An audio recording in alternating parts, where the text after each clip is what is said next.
सुंदरपुर नाम का एक छोटा सा गांव, जहां दो बहनें शिवांगी और वंशिका एक टूटी फूटी झोपड़ी में रहती थीं। दोनों गरीब जरूर थीं, पर उनका आपसी प्रेम पूरे गांव में मशहूर। शिवांगी दीदी, हमें कुछ करना होगा। ये गरीबी वाला जीवन हम आखिर कब तक जीते रहेंगे? बहुत जल्द हमारी जिंदगी बदल जाएगी वंशिका। बड़े बुजुर्गों ने कहा है कि मेहनत हमेशा करते रहना चाहिए, उसका फल ऊपर वाला जरूर देता है। इसी उम्मीद में तो हम दोनों बहनें अभी तक मेहनत कर रही हैं। चलिए दीदी, हम दोनों चलकर अब कुएं से पानी लाती हैं। उसके बाद फिर हमें सेठ के यहाँ काम पर भी जाना है। हाँ वंशिका, तुम ठीक कहती हो, चलो चलते हैं। फिर दोनों वहां से निकल पड़ती हैं। तभी रास्ते में रवि नाम का एक लड़का वंशिका के सामने आकर खड़ा हो जाता है। अरे रुक जाओ वंशिका, अब कहाँ जाओगी? मैंने कहा ना कि मैं तुमसे प्रेम करता हूं। तुम्हें मेरा होना ही होगा। तुम्हारी हिम्मत कैसे हुई मेरी बहन से ऐसा कहने की? दूसरी बार ऐसा बोला तो मैं तुम्हारा मुंह तोड़ दूंगी। देखो, मुझे तुमसे कोई मतलब नहीं है। रुक जा, अभी बताती हूँ तुझे, तू ऐसे नहीं मानेगा। फिर शिवांगी वहीं पास में पड़ा एक पत्थर उठा लेती है और छोटे छोटे पत्थरों से रवि को मारने लगती है। तुम तो बड़ी जिद्दी किस्म की हो, पर देख लेना वंशिका, तुम्हें मेरा होना ही होगा। आज तो तेरी बहन ने तुझे बचा लिया। रवि वहां से गुस्से में चला जाता है। वंशिका की आंखों में आंसू आ जाते हैं। दीदी, अब मुझे बहुत डर लग रहा है। मैं हूं ना, मैं तुमको कुछ भी नहीं होने दूंगी। हम दोनों के प्रेम के बीच कोई भी नहीं आ सकता।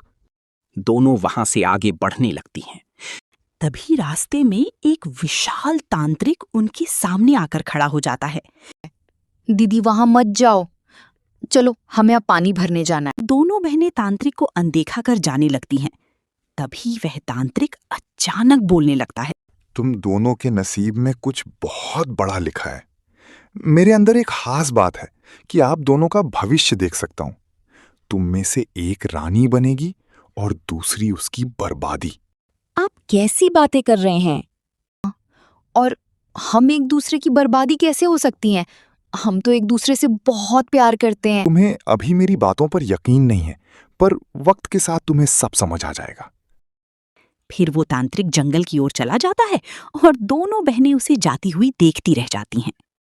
मुझे तो लगता है वो तांत्रिक सच बोल रहा था, वरना एक साधारण तांत्रिक ऐसे कैसे बोल सकता है? अरे, होगा कोई मायावी, लेकिन हमारे प्रेम को कभी किसी की नजर नहीं लगेगी। फिर दोनों वहां से चली जाती हैं और पानी भरकर घर लौट आती हैं।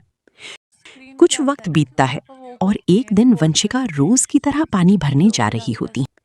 तभी वहां से राजकुमार विवेक की नजर जैसे ही वंशिका पर पड़ती है, उनके कदम रुक जाते हैं। राजकुमार विवेक एकटक वंशिका को देखते रहता है। इतनी खूबसूरत लड़की तो मैंने अपने जीवन में पहले कभी नहीं देखी। ये तो सच में स्वर्ग से उतरी हुई कोई अप्सरा लग रही है। वहीं वंशिका की नजर जैसे ही राजकुमार विवेक से मिलती है, ना खूबसूरत राजकुमार, और वो भी इस घने जंगल में क्या कर रहे हैं? पर ये मैं क्यों सोच रही हूँ? वे राजकुमार हैं और मैं एक साधारण लड़की। नजरें झुकाकर वहां से चली जाती हैं, जिससे राजकुमार परेशान हो जाते हैं। राजकुमार राजमहल वापस तो आ जाते हैं, लेकिन कई दिन बीत जाते हैं, पर फिर भी वो हर वक्त उसी लड़की के बारे में सोचते रहे। मैं हर वक्त उस लड़की के बारे में क्यों सोच रहा हूं? लगता है मैं उसके बिना नहीं रह सकता। मुझे उसे अपने दिल की बात कहनी ही होगी। फिर राजकुमार महल से निकलकर उसी घने जंगल में पहुंचते हैं, जहां उन्हें वंशिका लकड़ियां बिनते हुई दिखाई देती हैं। राजकुमार सीधे उनके सामने जाकर खड़े हो जाते हैं। क्या राजकुमार, आप यहाँ इस वक्त क्या कर रहे हैं? कुछ दिन पहले तुम्हें देखा था, तब से हर वक्त मेरे मन में तुम्हारा ही ख्याल घूमता है। इसलिए सोचा आज तुम्हें अपने दिल की बात कह दूं। प्रेम करने लगा हूं। पर मैं तो एक गरीब परिवार से हूँ। राजकुमार, मैं आपके काबिल नहीं हूँ। मैं जिसे अपने दिल की बात कह दूं, वही मेरे काबिल हो जाती है। अब हमें कोई अलग नहीं कर सकता। अगर तुम्हें भी मैं पसंद हूं तो बताओ। का नजरें झुकाकर वहां से चली जाती हैं। इसे भी मैं पसंद हूं।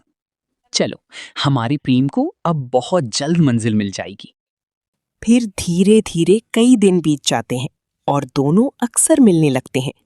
एक दिन जब वो बात कर रहे होते हैं तभी वहां शिवांगी आ जाती है और ये सब देख लेती। ये क्या मेरी बहन राजकुमार से बात कर रही है? ये कैसे हो सकता है? कहीं राजकुमार मेरी बहन को फंसा तो नहीं रहे? फिर शिवांगी एक डंडा लेकर राजकुमार की ओर बढ़ती है। दीदी, ये आप क्या कर रही हैं? मैं राजकुमार से प्रेम करती हूँ और ये भी मुझसे प्रेम करते हैं। वंशिका, ये कौन है? ये मेरी बड़ी बहन शिवांगी है। इन्होंने हर बुरी चीजों से मुझे बचाया है। मैं बहुत जल्द पूरी तैयारी के साथ तुम्हें लेने आऊंगा। फिर राजकुमार वहां से चले जाते हैं। दीदी, मैं बहुत खुश हूं कि आपको मेरा रिश्ता मंजूर है। क्यों नहीं, तुम्हारी खुशी में मेरी खुशी है। अब चलो घर चलते हैं। बाहर से खुश दिखाने वाली शिवांगी अंदर ही अंदर टूटने लगती है। उस तांत्रिक की कही हुई बात सच हो रही है। शिवांगी अपनी ही ख्यालों में खोई हुई घर आ जाती है। आधी रात को वो बिस्तर पर करवटें बदल रही होती है कि तभी उसे झोपड़ी के बाहर रहस्यमयी परछाई दिखाई देती है। शिवांगी जैसे ही घर के बाहर आती है तभी वहीं रहस्यमयी तांत्रिक खड़ा होता है। अब तेरा हक तुझसे छीना जा रहा है शिवांगी। मैंने जो कहा था वो सत्य होता जा रहा है। ये तुम कैसी बकवास कर रही हो? चली जाओ यहाँ से। मुझे तुम्हारी बात पर यकीन नहीं है। तुम अपने आप को झूठी तसल्ली क्यों दे रही हो शिवांगी? तुम्हारी आंखों की जलन देखकर साफ पता चल रहा है कि मेरा कहा एक एक शब्द सच हो रहा है।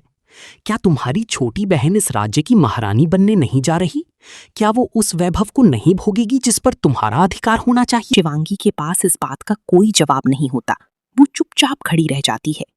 तभी तांत्रिक की आंखों से तेज रोशनी निकलती है और सामने एक चमकता हार आ जाता है।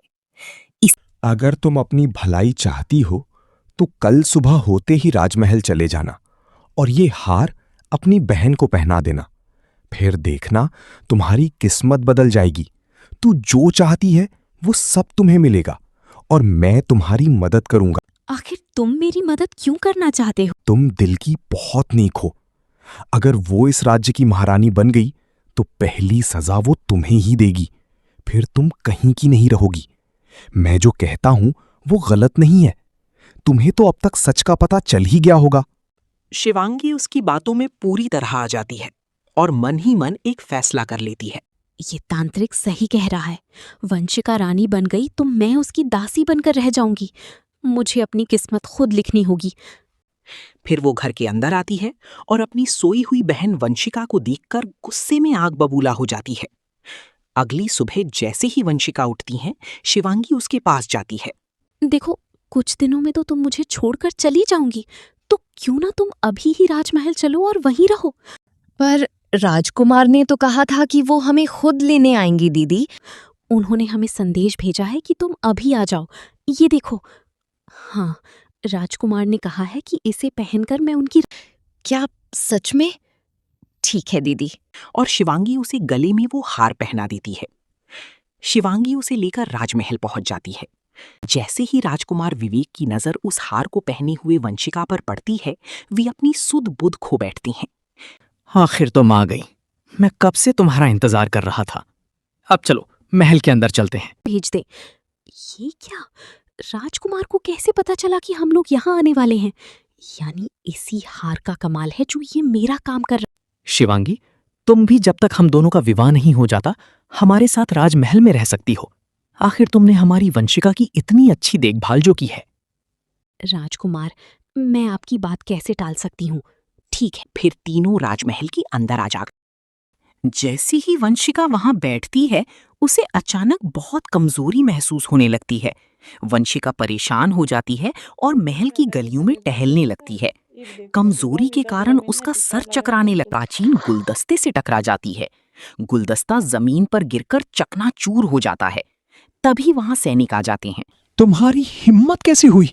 ये इस महल की सबसे कीमती धरोहर थी, तुमने इसे तोड़ दिया। तुम हो कौन और यहाँ क्या कर रही हो? तुम्हें इसकी सजा मिलेगी।